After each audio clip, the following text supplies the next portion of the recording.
Hello, everyone. Today with us is Andrea POMPELE, live from Arusha, with a big background in science and working now in the tourism industry, but he'll explain this better than I do. So welcome, Andrea. Hello, Mathieu. Thank you very much for inviting me. I'm very excited to be here. So, yes, my name is Andrea. I come from Italy. I have a scientific background in biology, evolutionary biology, first, and with a specialization in behavioral biology and primatology. And then I have a master's degree as well in ecology, with a specialization in botany. And did you like when your field work for your studies? Did you do them in Europe or somewhere else? Partially in Europe and partially in Madagascar, where I came in 2000 and long ago to study the lemurs of Madagascar. It's the ring-tailed lemurs. They are living in the south. Yeah, nice. But now you do not leave it behind, I guess it's always in your mind, but your focus is elsewhere, no, in Tanzania. What are you doing now? Yes, I'm a professional guide, a private guide as well, and I am a guide trainer. So since I moved to Tanzania in East Africa, I started my career in Namibia first, where I became a professional guide, and then I moved to East Africa in Tanzania, and I developed a guide training program for companies, in specific for a company I work for, and I train internally guides, nature guides, walking safari guides, driving guides, and in general, naturalists. Okay. So when you do the whole training process, when you developed it, I guess you had to think about all the aspects, like the knowledge they have to have, the behavior with the animals, the behavior with the clients, the handling of rifles, maybe also when you, even if it's just in case. I know that when you're walking in Serengeti, for example, in Tarangire, the guys, one of them at least has to be carrying like a weapon just in case, even if they don't use it. But how is it like, how do you explain to them, the best way to behave with their clients, or like explain to their clients how to behave when they're walking like single file or behind them. Yes, so the guide training is a complex thing. So first of all, I took my experience from Southern Africa, in which I've been trained in South Africa, in Namibia, and in Zambia, in all the aspects of guiding, especially on walking safaris. So I am specialized in walking safaris. When I designed the training program for Tanzanians, I tried to keep an open-minded and trying to get the most remarkable things for every of these programs in Southern Africa and compile them together to adapt a certain level of knowledge and literacy that Tanzanians have. Although they go to school, of course, they speak English because that's a requirement for at least working into the tourism industry. They also speak multiple languages. Some of them speak French, German, Spanish, Chinese, Russian, which makes them, they're very, very intelligent guys, okay? But they might not have the same structure in terms of approaching to what a guide training is. So I designed it specifically, and it works actually very well with East African and especially Tanzanians. Regarding the rifle, and the walking safari procedures, there are internationally recognized procedures to follow. Ah, And so, for example, one is to have the rifle with you. And usually in the national parks in Tanzania, you have to be with a ranger of the national park, and he has to be armed. Majority of the time, the rangers are coming with not the correct set of rifles. And so the company decided to invest into a training for what is concerning the rifle handling and the procedures during the walking safaris to assure maximum safety to the guests. So what happens is that parallel to that, I also train Tanapa rangers. Tanapa are the Tanzanian National Park rangers on procedures, rifle handling, shooting, and approaching animal, extracting from a sighting, everything which is connected to a walking safari, which is a very nice activity Yeah. is actually my favorite activity because it brings you very close to nature, but is also potentially dangerous.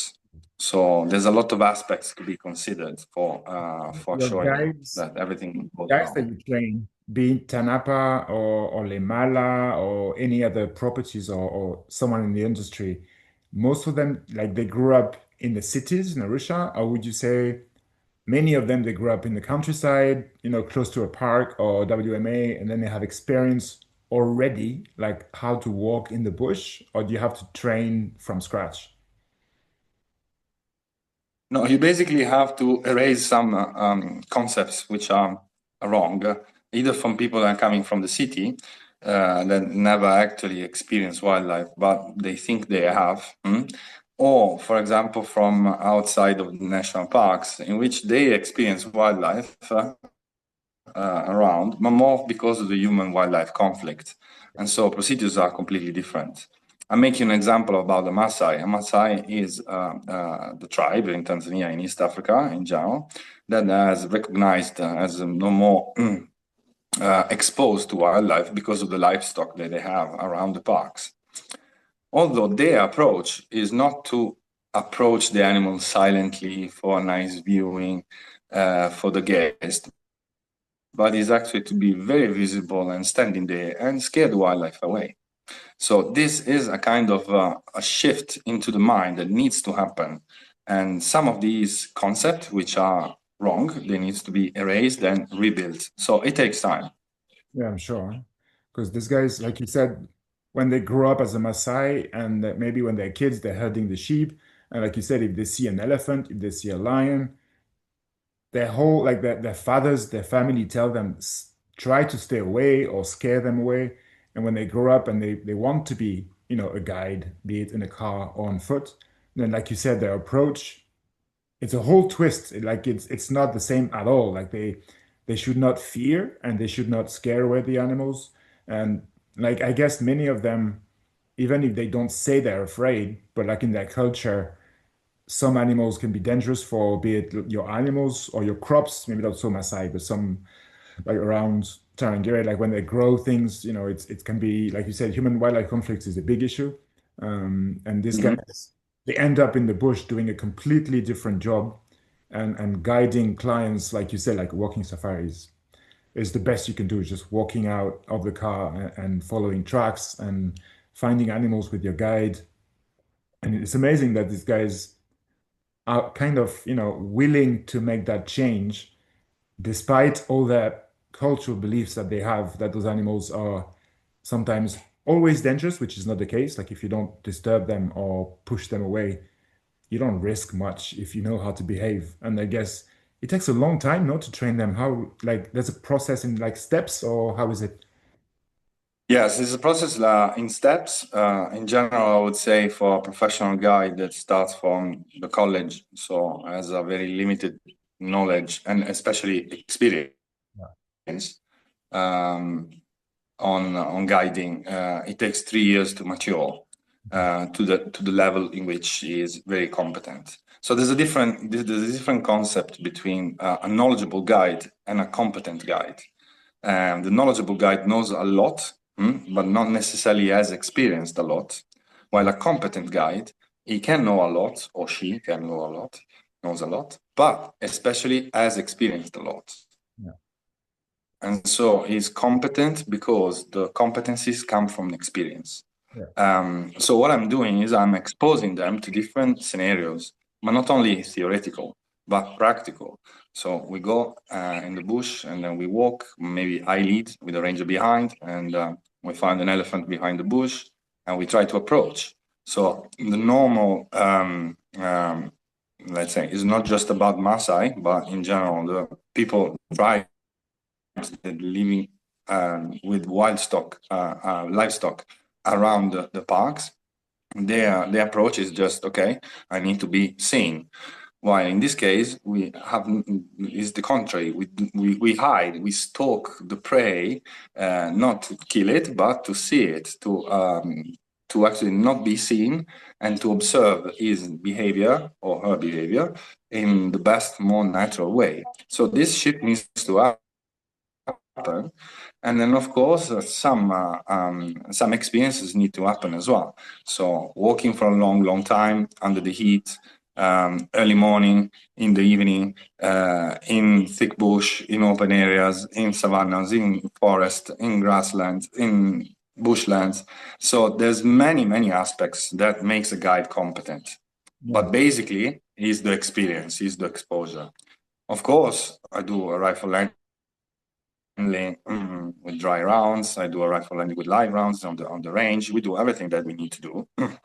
But the most important thing is to do the things. So the guys need to go out every day and do things for a long time. Exactly. And parts of that training, is it also like managing how big a group of clients can be when you do a walking safari? What would you say? Like 10 is too much, you know? How many would you say? Yeah, so there's not a proper limit, but usually we say, I mean, official, but usually we say 6 guests is a good ratio for a guide.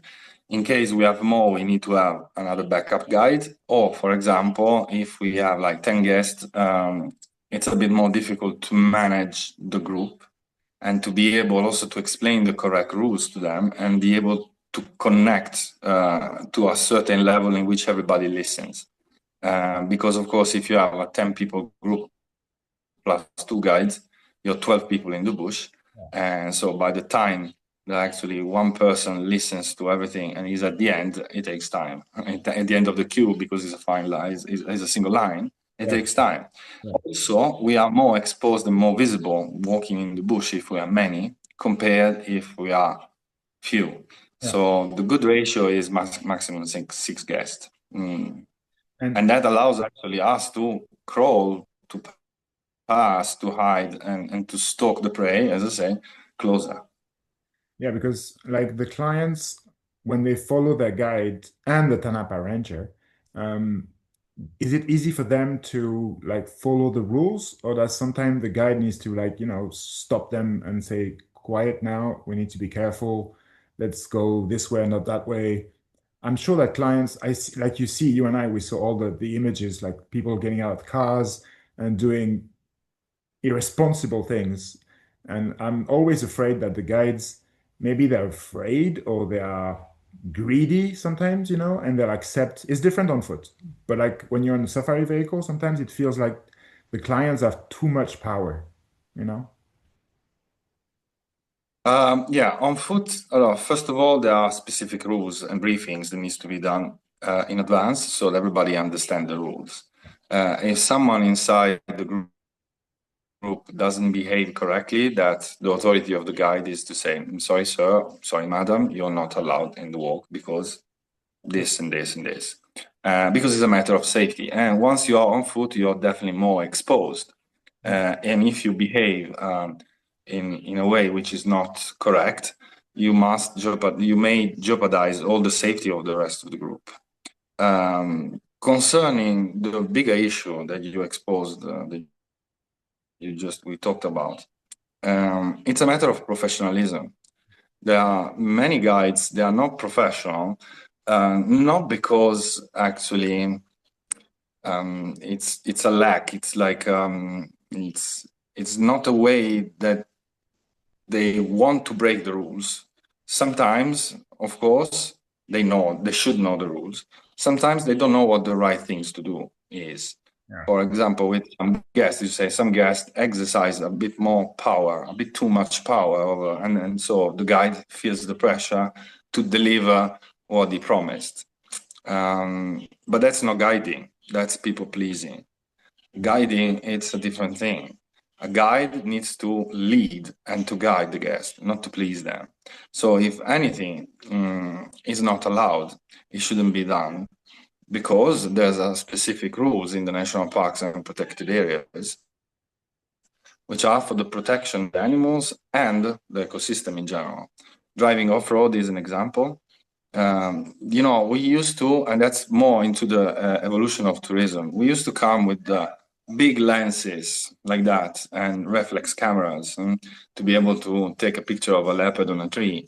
So we had to maintain a certain distance because the zoom lens is 500 millimeters. So it takes a certain distance to have an image which is sharp. Nowadays, everybody goes on safari with their iPhone. I want to take a picture as most beautiful as possible with the iPhone. And so you have to be close. Yeah. At the same time, that puts pressure on the guide. At the same time, the guide should say no. Is it a professional guide? Is a company who works for a professional company? Is it responsible? Is what I call ethical guiding, which is very important. I think it is. And some clients they lack the respect for their guides. Like it's like, it's like when you board a plane, the pilot is God on board. You have to say to do what he says. Like there's so many I've heard those young guides in Kilimanjaro, they are 19, 20 years old. They guide people up the mountain. And some clients are like, why should I trust this boy? He's 20 years old. Yes, but he's been going up and down for the past 6 years. Like he knows the mountain more than you will ever do. Even if you did the Annaponas, even if you did, I don't know, the Andes, Kilimanjaro is a mountain, the bush is the bush. Your guide, he knows. He's been trained, he's got his rules, the park has their rules. Like you cannot do whatever you want just because, you paid a lot of money to go on safari. So it doesn't mean you can do anything. Like you said, if you're on foot and you do something stupid, you're jeopardizing the whole group and the safety. Like it can go, I'm sure, I don't know if it happened, but it can go very fast. I'm sure if someone does the wrong thing, no? Yeah, it does. It can be. I've seen it doing, not when I was participating. And me, in 12 years experience, I never had any accidents. I touch wood, of course, but because and if there's a potential dangerous situation that could go wrong, usually I was able to manage it, and my guides are able to manage it because of this scenario. They experienced that. It's not like they didn't. On the same time, is also you develop a sort of an instinct in which this instinct tells you to do this instead of that in that specific situation. Of course, it's a generalization, but yeah, the main point is the concept of commercialization of nature, which of course drives tourists and drives income into places which would not have the same quantity of money flowing, and so definitely benefits both people and the protected areas, because without the income of money, there will not be no protection. But at the same time, this commercialization got a bit out of hand. The concept is not I pay, I want, I get. What do you pay for? You pay for an experience. You don't pay for seeing that specific list of animal checked. And in that specific situation, you usually anticipate to see. Or you, from some tour operators also, you're being guaranteed to see, which is impossible, in all honesty. Yeah, crazy, yeah. Because so many clients, they get to you and they're like, I've been told I can see a rhino here and there. I've been told there's so many lions and we have to see one. And it's like, what, you think the rhino will be there at 2 p.m. on Tuesday? Like we cannot promise you. No one can promise anything like nature related, wildlife, weather. And like you said, if you go on safari, you buy, it's not a product, it's an experience, like you said, with someone guiding you, explaining things along the way, and telling you what to do, what not to do, how to do it.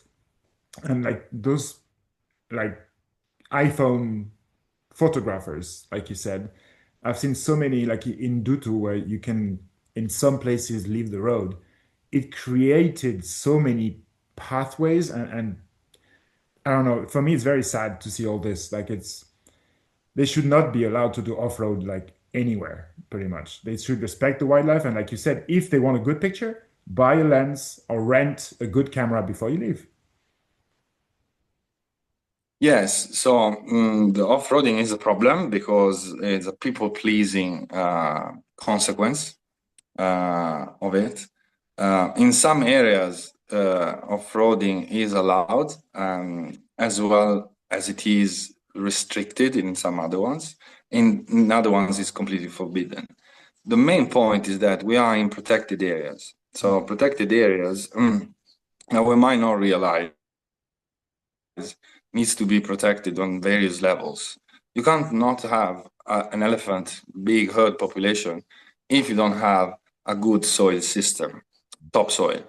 So if you pass on a wet area with your car, you create you create a permanent track, and that permanent, and I say semi-permanent maybe, that requires many to actually recover completely, killing the soil, pressing the soil, killing all of the sort of different organisms that they will contribute to the presence of the elephant herd in that area in the future, or even just right now, because many people think the problem of the conservation needs to be put in the future, projected outside of what we are. And that's why environmental problems are not taken seriously by people. Oh, okay, now there's more awareness, don't get me wrong. But the point is that the conversation and the narrative about environment is that we present it to people as we are not part of it. And so if you're not part of it, we have to protect the environment, that environment, because it's there.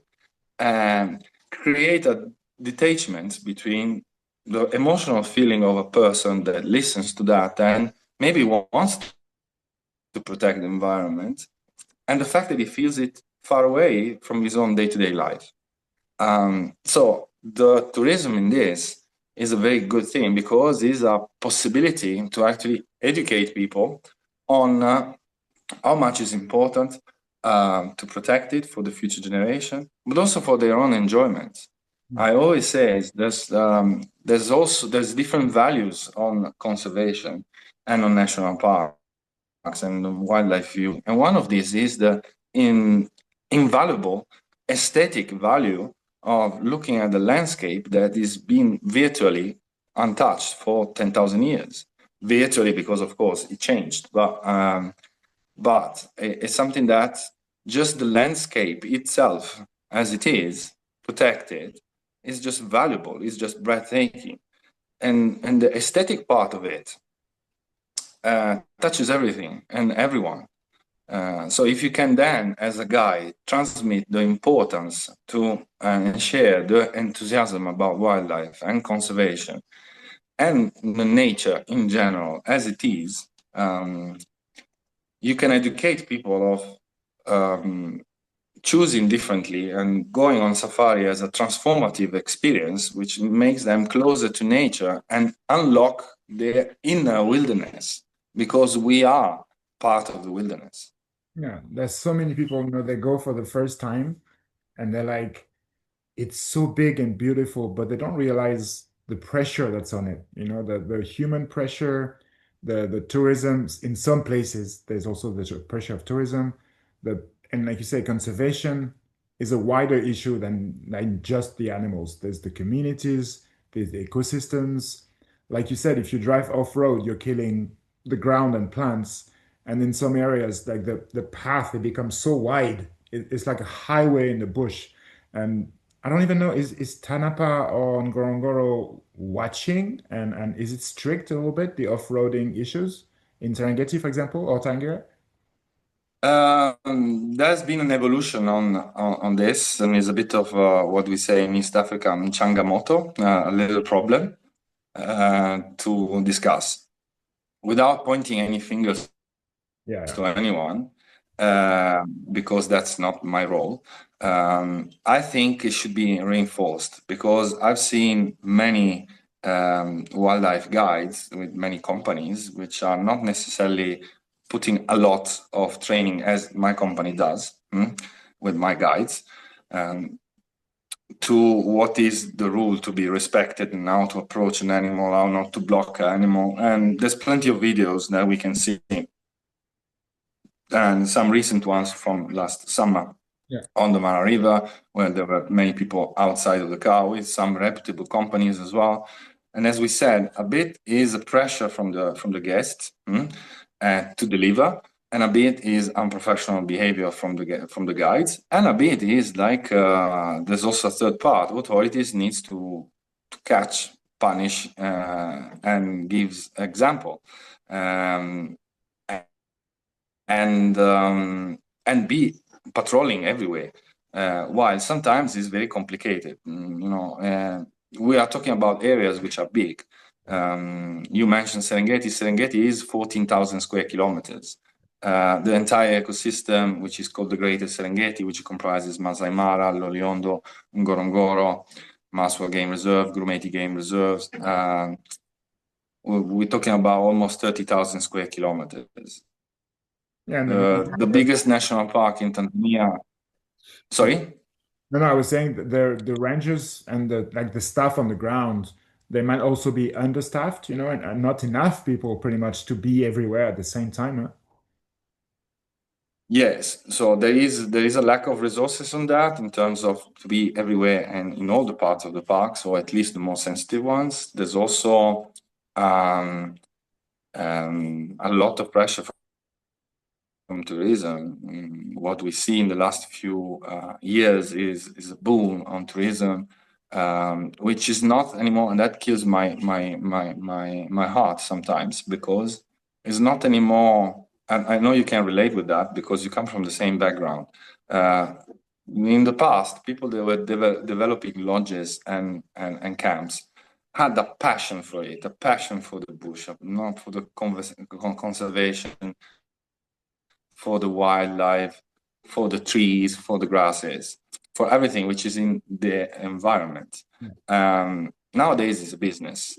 So it's very sad to say that, but there's many companies that have absolutely no idea. They have investors, they have absolutely no background, no idea, and I don't blame them. They are investors, so they want to have their investment back. But there's no consultancy or what should be done and what it is done. You see what happens in Kenya on the Sand River recently, and the polemics that are going on. That project should have never been even allowed. Should have never even been thought. That's the point. Not allowed, thought. How could you do something like that in a special pressure environment like that? Right. And I see that everywhere. Of course, like investing money and wanting something back is one thing, but the way to do it, even like you said, to think it, someone should have said, this is not a good place. This is not the way or the location to do it. There will be other places you can make money from, no worries, but you should have consulted everyone and not try to, like with greed and corruption, like bribe your way in to do whatever you want, wherever you want, despite what everyone was saying. Everyone was telling them, don't do it, but they still went on, huh? Yes, but that's just one of the many examples I can see. So I can bring a very long list if you would like. But again, it's not here to point any fingers to anyone. The point is more about um, there's a good way of doing business and there's a bad way of doing business, Yeah. at least with different nuance into it. But there's an ethical way of doing business. There's nothing wrong on making a profitable business out of tourism. That's not the point. Okay. We're not here to be extremist and to be okay. We are wildlife fighters for the rights of animals. It's not just about that. Okay, I'm a scientist, so I see things objectively as much as possible. And you cannot divide conservation from people. No. We're talking about conservation with communities. People are part of the environment, they live around the environment. But coming with projects which are completely out of nowhere and they have no ecological reason behind, no passion behind, it's visible. That becomes a standardized, very high-end, not high-end. That's not the point, okay? But very out of nowhere. It's a cathedral in the desert, which shouldn't be. Exactly. Like It's very sad, very sad. And Limala, like you guys, you're also like, how do you say it, sponsoring, you like helping or funding projects around Tanzania?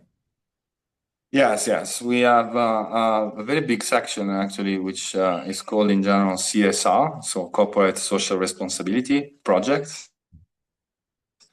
And for us, it's very important that I would like to explain that because for years and years, we have done a lot of projects, but we never actually explained to anyone what we were doing, or at least they didn't give us ourselves much credit.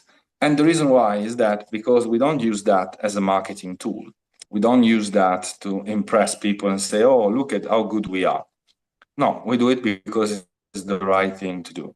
Yeah. So we support communities around the parks where we work in Tarangire, schools, cultural boma of the Maasai. I recently been there. We installed solar panels to the school, solar panels to heat the water to the community, so like that people can have hot water and do not have to walk 20 kilometers to get the water, for example, or um, pipelines, something which is useful to the livelihood of these people. Yeah. Okay. At the same time, we promoted internal businesses. For example, our lunch boxes, which are what we call the query boxes, the bye-bye boxes, are made on banana leaves, and they are completely biodegradable. And the guy that started the project started presenting these boxes to us, and we loved it. Ended up employing 17 ladies, which are mainly widowed, that had absolutely no income before, and they were depending on their own family to feed their kids. And now they have a business. They open their bank accounts. They pay it regularly. They pay the taxes. They have a nice life. Um, Plus, of course, this is on people, but plus, of course, we have a sanitary pad program, a reusable sanitary pad program for young Maasai girls that come into their period of their life in which everything is changing. And with that, we actually had a very big impact on their livelihood because they do not miss school, and so they can actually graduate. But Yeah. otherwise, they would have Amazing stayed work. home. Yeah. When I read this, I was But we like, do that's many other things on protecting the environment in itself. For example, we divide plastic, we recycle plastic, we use plastic material for building. Although we just joint venture with a company here that takes all our rubbish from the camps and divides it and then used it and then do, for example, fertilizer in some things or chicken for the organic part, chicken what's called um, chicken food. Okay, so it's effective and good because we try to have as less impact as possible on site, and our camps are designed like that. Our lodges are designed like that, and then we try to do even more, but not because we want to be the good guys. It's because it's important to do it. It's the right thing to do. I think, yeah, it's the big difference between, passion and engagement and the people who wants to be, in French we say greenwashing, like they want to look good, but they don't really care. So actually when Mhm. you detail what they're doing, it's pretty much painting everything green. There's a big difference between, you know, companies or individuals that do the right thing for the right reasons and the ones that do the right things, kind of, but for profit and for the image that they have, on the outside towards the public. But you guys at Limana are doing an outstanding job. And I know that when you do your training, like you said, takes 3 years, right? To train walking guides. Yeah. Yes, to mature completely, yes. It's an investment that the company decided to do, but it's basically made on the potential of people. Yeah. And so it's like when I interview a guide, I want to understand why he wants to become a guide, which is his motives. And somehow, especially in Tanzania, Yeah. uh, um, being a guide is like a golden rush. Everyone wants to become a guide. I had people which were managers and they wanted to become guides. Other people, chefs, and they wanted to become guides. There's no necessary to have a certain background behind, but what is necessary is to see the passion. Yeah, And so that reconnects with what we said before. People needs to do the things with the purpose.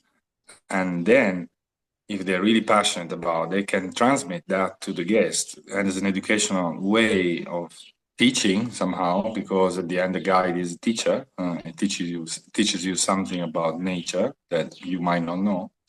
Um, to enrich your experience, because it should be all about the experience and not all about the checklist.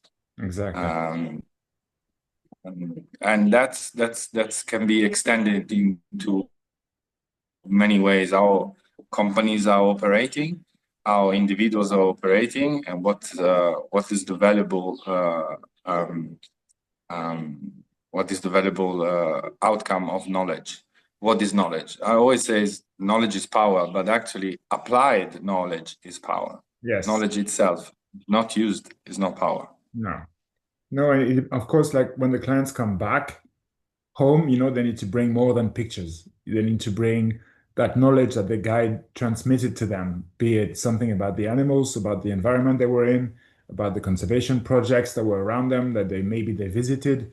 Not only, like a perfect lion picture, be it with a big lens or an iPhone, but like me, when I talk to my clients, I'm like, you'll see on the ground, there's no way for me to explain it.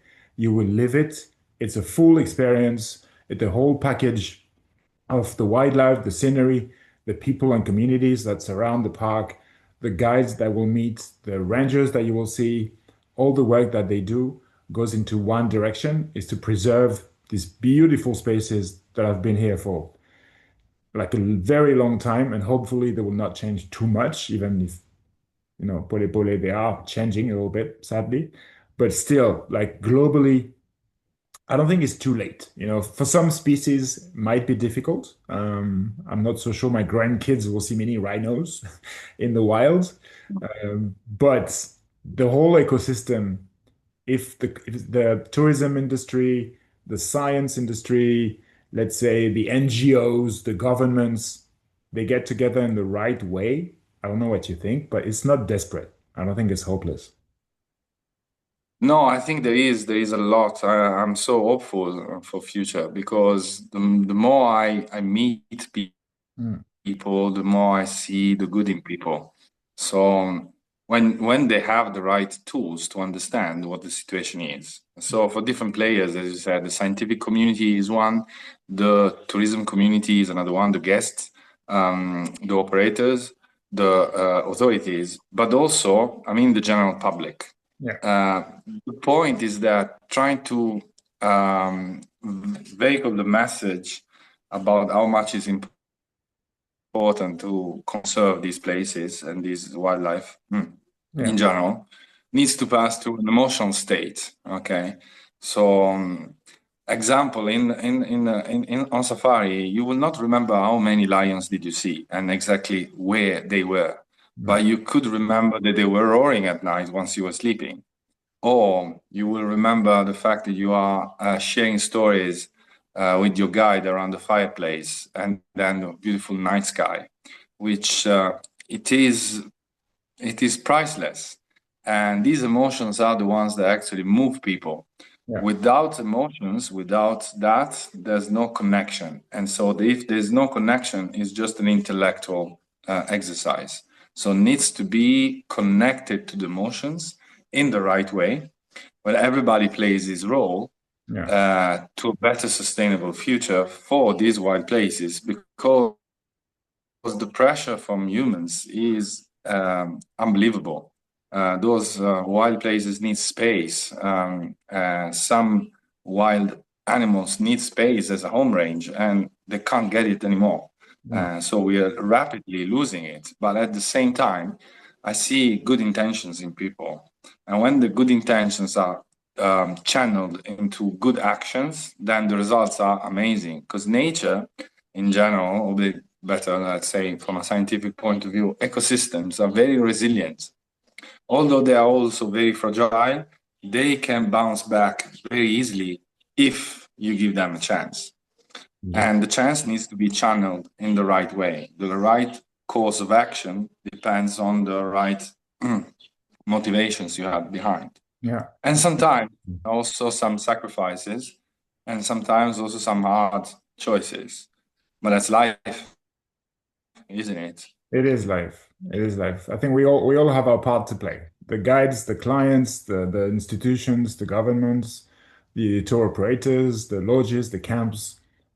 It's going, I think it's some of it is going the right way, and slowly, hopefully, the general public awareness, will know this, and it will help the remaining few that are not doing the right thing to maybe change their ways. Hopefully, I hope so. But it was a very interesting call. Yeah, in business usually people say is the demand that drives the business. No? So we should put it like in the right demand will drive the market. And that's it. No, no, we need to remain hopeful. Like I know you are, and I know I am. I'm very hopeful, and hopefully, our discussions, this podcast maybe can help spread this across the world. Like there's so many people who don't know what's happening, and I think it can be very useful in a way, in a small audience, of course, but slowly, the public needs to be aware of all this. Well, it was very nice to Yeah. have you today. Huh?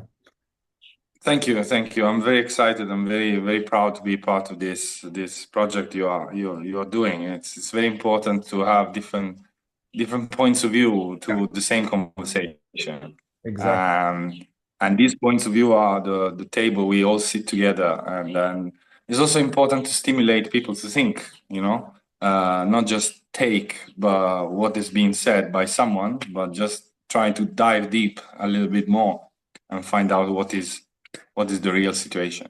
Exactly. Well, thank you, Andrea. I'll see you in Tanzania. I'm still counting on that walk from Natron to Serengeti someday. I'm sure we can. Yes, Would be amazing. But yes, have a great day in it Arusha. will be amazing. Thank you. Have a great day too, and see you next time. Yeah, I'll see you next time. Yeah, have a good Bye. day.